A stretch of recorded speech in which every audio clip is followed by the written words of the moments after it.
It's easy to forget in this days of AI hype and everyone talking about clones, me included, that PowerPoint is still the overwhelmingly favorite technology used by corporate executives around the world. Now, PowerPoint slides can change. The days are gone when all you did was put 3 bullet points and a few words, but the technology is still in use every single day. I'm very happy to have with us today as a guest on the program one of the most renowned experts in the entire world on PowerPoint.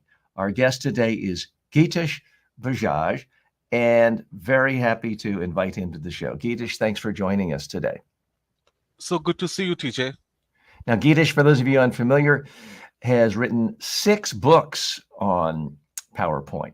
He has been named an MVP for 23 years in a row. For our listeners who aren't familiar with the Microsoft PowerPoint MVP, tell us what that means. How does someone get certified? What does that actually mean? And MVP stands for Most Valuable Professional. Okay, it's an award. It's the name of an award that Microsoft gives out to people who focus on and excel in any particular technology of theirs, including PowerPoint. So they have many MVPs all over the world, and they have under 40 MVPs for PowerPoint alone, and this is 40 spread all over the world. But there are And not many who've had it for 23 years in a row, correct? uh, no, there are not many who had it for 23 years in a row. You're right. Right. So tell us what's what's new in the world of PowerPoint. A lot of people think, well, I learned PowerPoint 10 years ago. I know how to throw together a slide deck. You consult with many of the top agencies in the world who are creating slide decks for major corporations, major marketing advertising agencies all over the globe. So you're really working on things on a cutting edge. What is new and exciting about PowerPoint? What I would love to say is that PowerPoint does a lot of stuff that's new, and it also ensures that it is relevant even today, although PowerPoint itself is more than 30 years old. Okay, so for a product that's been there for so many years, for decades, we made the leap into AI now, which is the new part that we're talking about. And PowerPoint works with Microsoft's Copilot technology, and you actually use AI. It's not really great at now. It's getting better and better every day you use it. But what's more important than what's new in PowerPoint is that PowerPoint has managed to keep itself relevant for decades now. It's where how PowerPoint goes and reinvents itself. And you had PowerPoint on the desktop, on Windows and Mac, and then when everything was online, they created PowerPoint on the web, where PowerPoint works on the browser. Now PowerPoint works on tablets, on phones.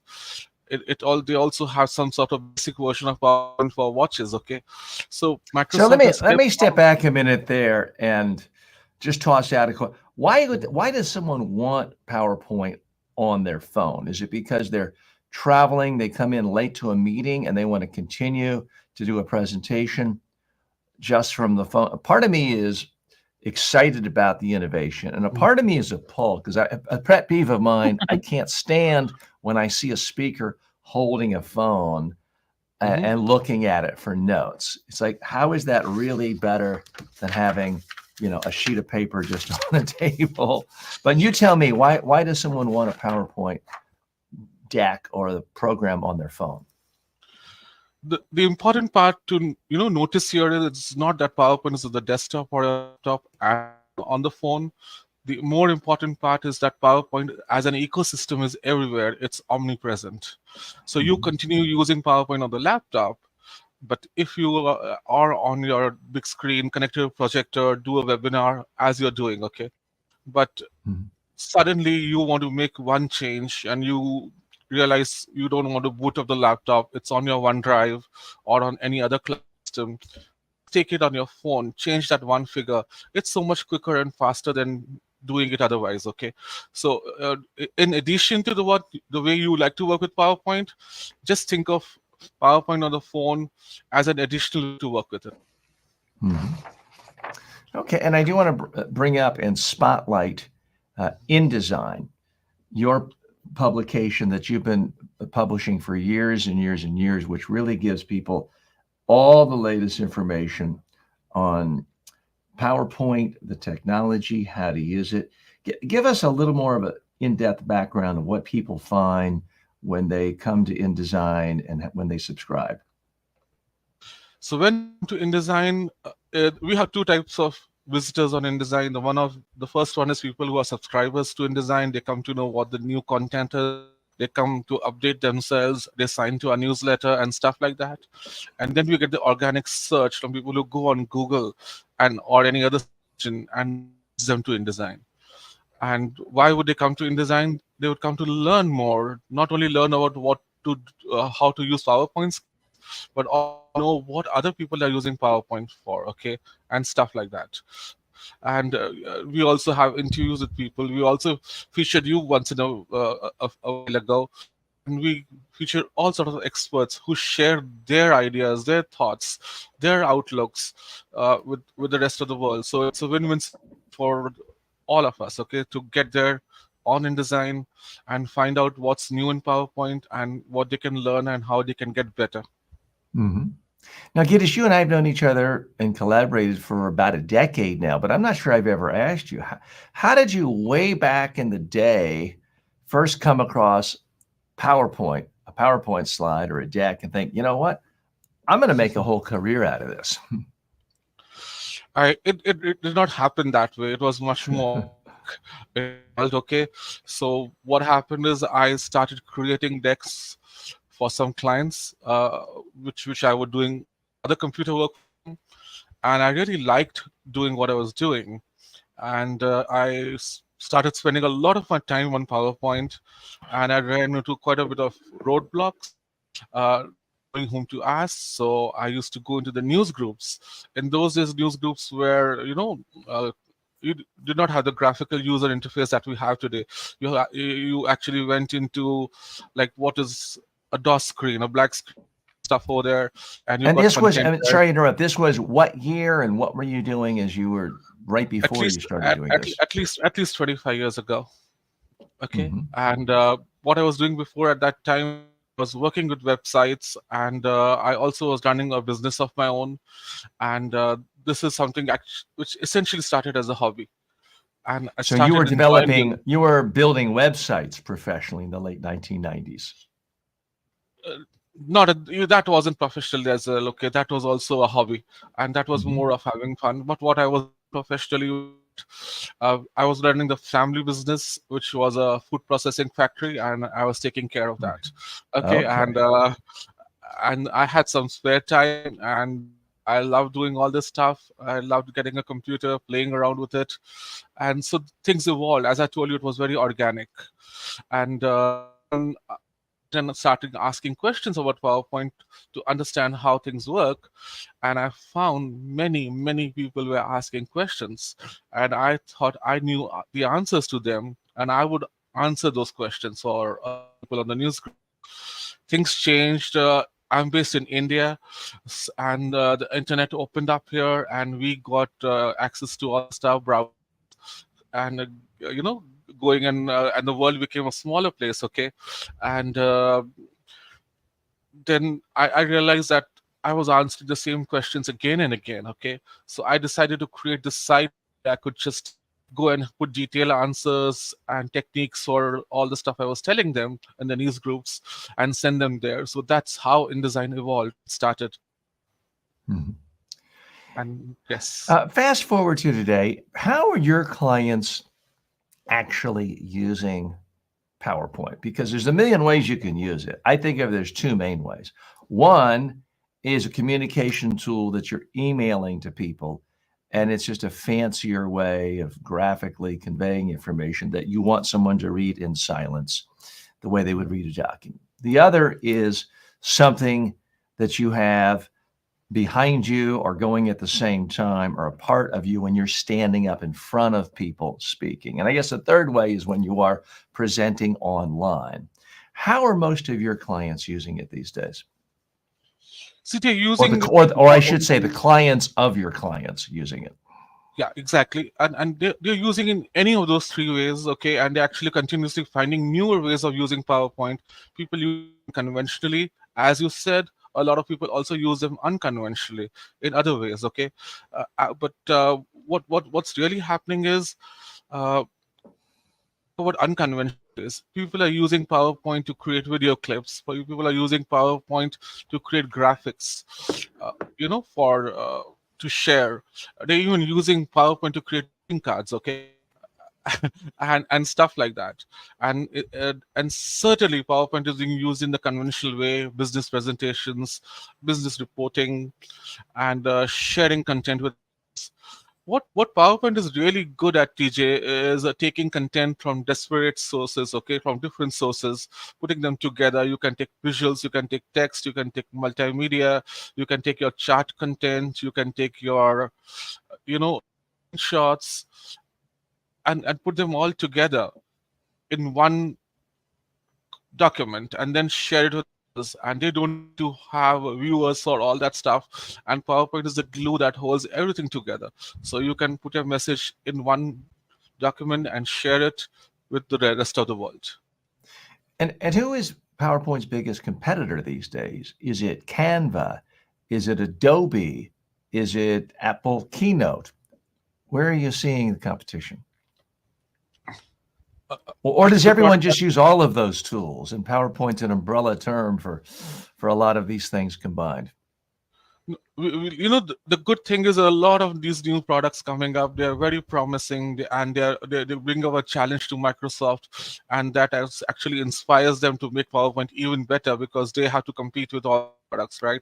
So the winner is us, the users, okay. So we get everything else, and we get PowerPoint, and then we get other tools like Google Slides and Canva, okay, and of course the other tool like Apple Keynote that you referred to.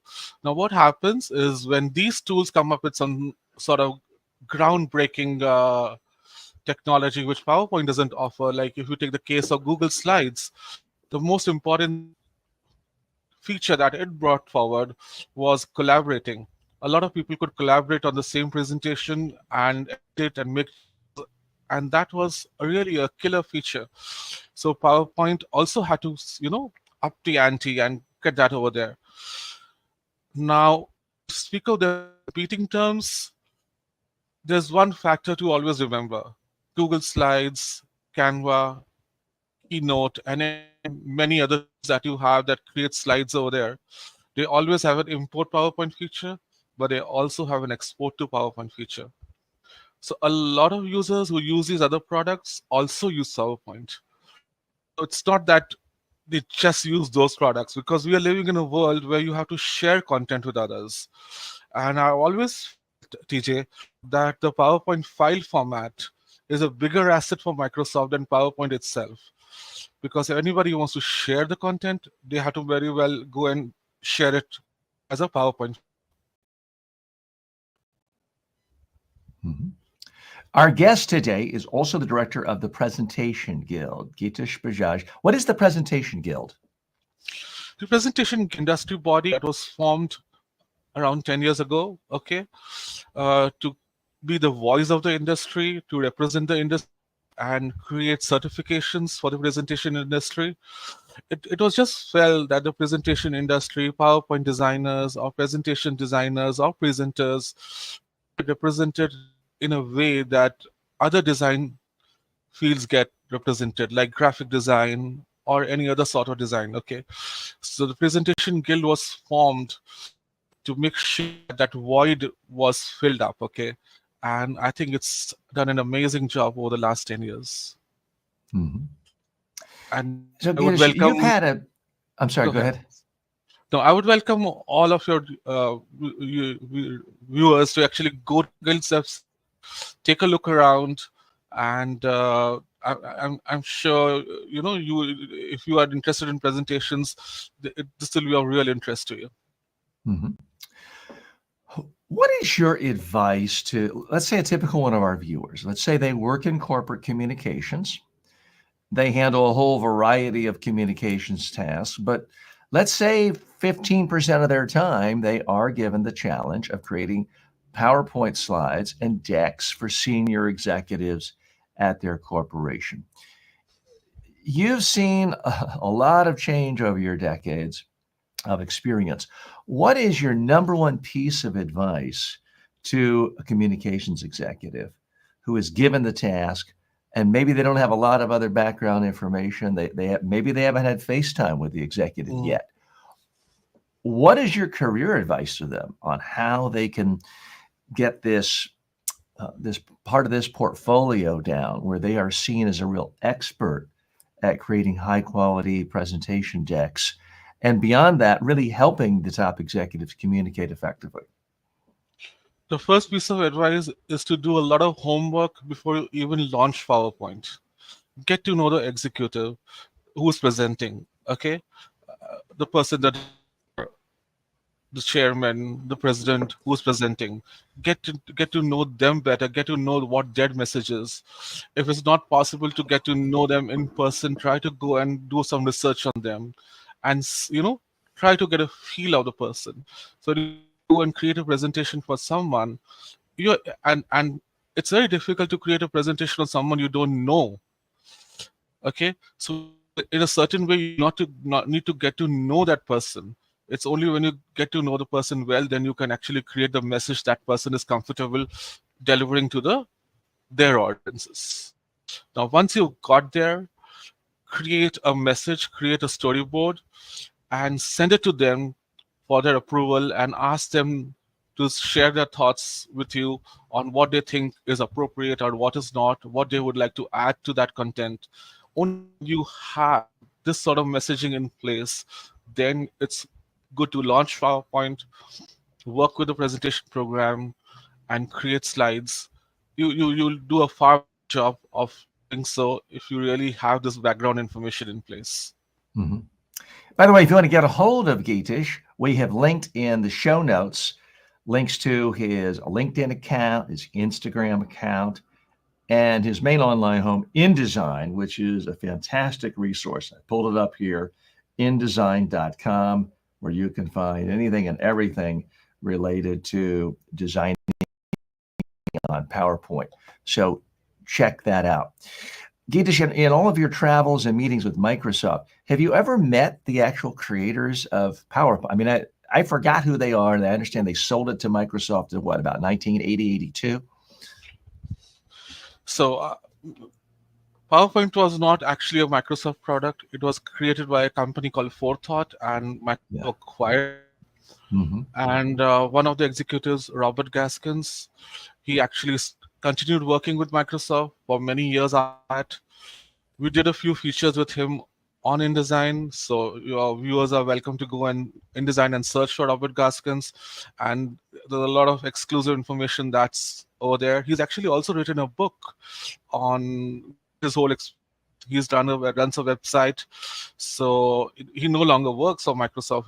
He's retired from Microsoft now, but there's a lot of And I'm interesting sure they information. took good care of him, but I'm just wondering if you ever said, wow, do you wish you'd started this a few years later and been like Canva, where I understand that, the creator of Canva became a billionaire? Because Absolutely. I'm sure there's a big difference between what the Microsoft paid him in 1980 versus becoming a billionaire, but I'm sure he did quite well. So we won't pass the tin cup for him. Sure. Hey, I've got a selfish question for you. It just occurred to me. My own perception is the industry of PowerPoint has gotten bigger and bigger and bigger. There's more design companies, there's more consultants, and bigger companies. They are spending a fortune when it comes to, actually paying outside companies, but more important, the time of executives between the legal review and investor relations review and the CTO review of a deck. Any one deck at some point, if you added up the direct and indirect cost, could be tens of thousands of dollars sometimes. And so my frustration is, why are companies spending sometimes $50,000 on a PowerPoint deck and yet spending zero time on a trainer, being self-serving now, to actually rehearse the exec? Oh no, we don't have time or money. Well, you spent 100 hours between all the different executives touching the slide deck. And if you add up their time, some of them are charging $200, $500 an hour if it's a legal counsel. They're spending, in many cases, in excess of $10,000, $20,000 on a slide deck, and yet they don't spend time actually rehearsing it with a trainer. Do you have any advice, not necessarily to me, but to, let's say, younger presentation skills coaches of how they can get a part of that business? Do they need to go into the slide building business to be a part of it? So, something, what you said is so true, okay? But there are exceptions. And the good part is more of these exceptions are coming in place now, okay? So a lot of people recognize that you need to be trained into presenting, you need to have some guidance. Just getting a deck and spending so much money on a deck is not good enough if you don't know how to deliver that message well. And things are changing, though not at the speed which you would have liked to. And the two aspects that I really need to highlight here. First is that is the reason why industry organization like Presentation Guild came up, okay, to actually go and further the thought that you really need to do more with your slides decks than just create slays. Secondly, Microsoft has also been putting a lot of effort in this direction. They now have tools that let you practice better, your content better. They have put in a lot of effort into accessibility issues now, which is again very important. And they have also done stuff transliteration in other languages and stuff again on those lines. Are we there yet? Do we need to do more? We certainly need to do more. But the biggest disadvantage here, the biggest bottleneck here is a lot of people are not aware that they need to do in the first place. So we need more awareness of that on that front to cross that bridge. You also spoke about Canva a while ago, and when they got into presentations, no one thought they will get to this level that they have today, and they're doing a really, really amazing job and stuff like that. But the same challenges faced with all the slideware programs, including Canva, Google Slides, or PowerPoint. The people there are a lot of designers spending, as you said, thousands and thousands of dollars creating those content, and then they're not really spending that sort of effort to understanding how to deliver it, how to leave a message, how to make sure the audience remembers it. They also need to learn how to follow up on that presentation and take it further. And there are a lot of training happening nowadays. There are a lot of add-in companies creating add-in products that let you use artificial intelligence or tools for presentation management. Geetesh, hold on one moment there. We do have a couple questions coming in related to this very subject. By the way, Diggs on Twitch says hello. Dr. Sunny of Speak and Shine says, Geetesh, how has AI impacted how your PowerPoint presentations are designed? You've touched on it a little earlier, but if you could go into more detail for Sunny. Sure.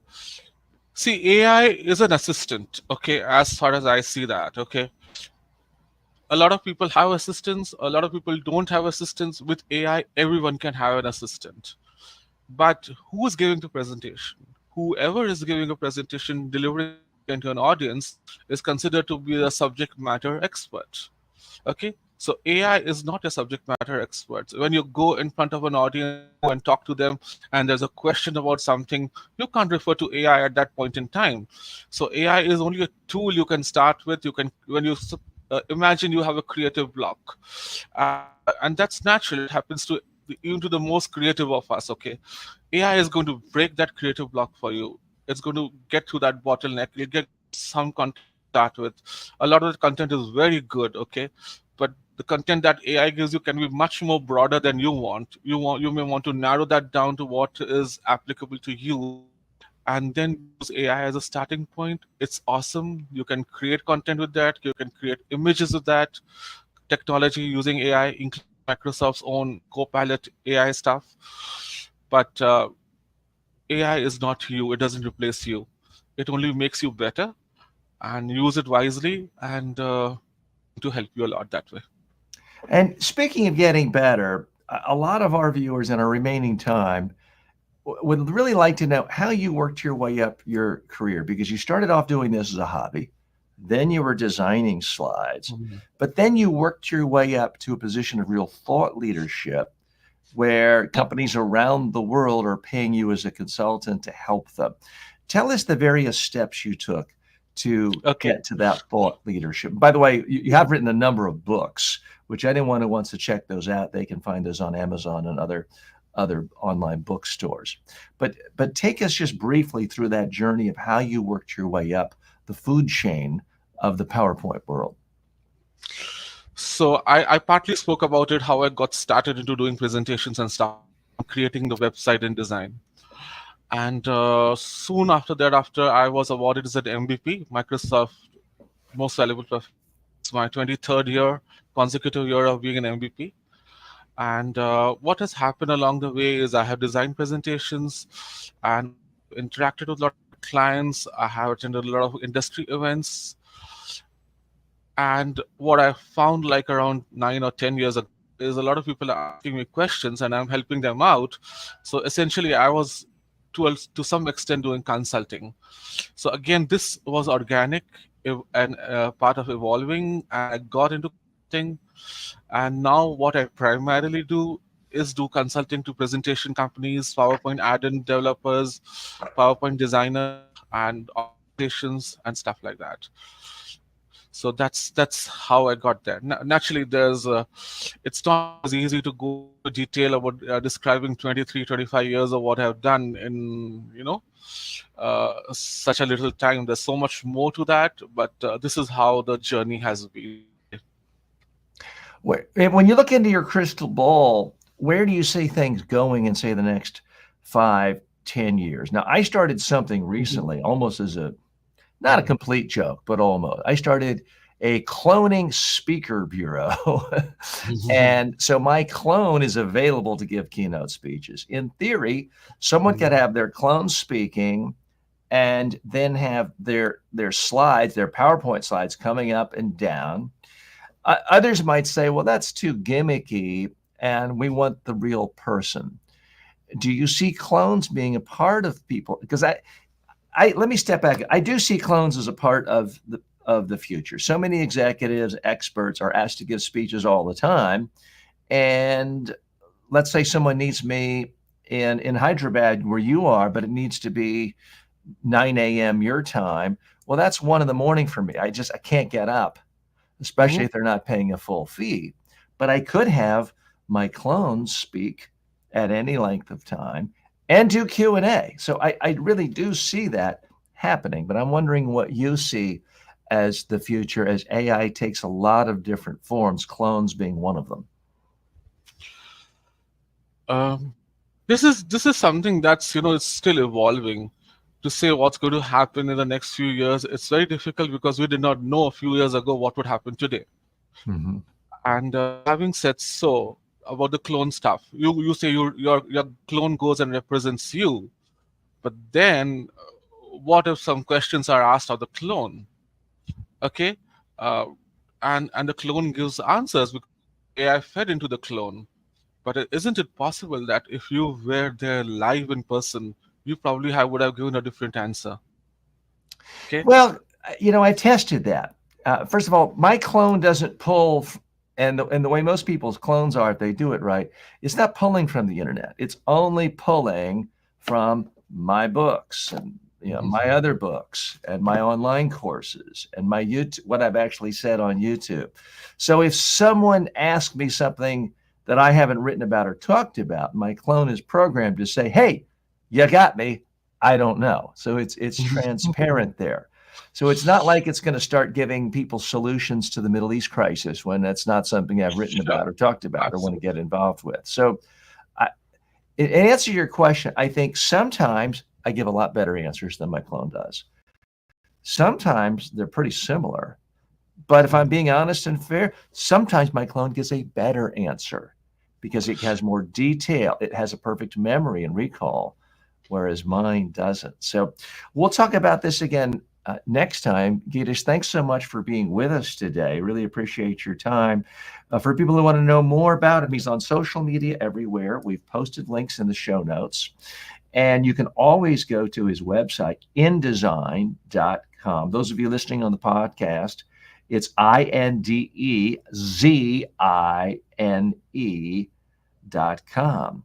Geetesh, thank you so much for being, and I should point out our plug that we're brought to you today by our latest sponsor, which is my own book, Building an Interactive AI Video Clone. If you want to know how to create a clone that can give speeches on your behalf, with or without PowerPoint, check out the book. It's available as a Kindle book, a digital book, a Kindle Unlimited book. It's available as a paperback. It's available as a hardback. It's available as an audiobook on audible.com and other places. So check out the book if you want to get ahead of the game when it comes to using AI in your own presentations. Geetesh, thanks so much for being our guest today. It's been a pleasure, TJ.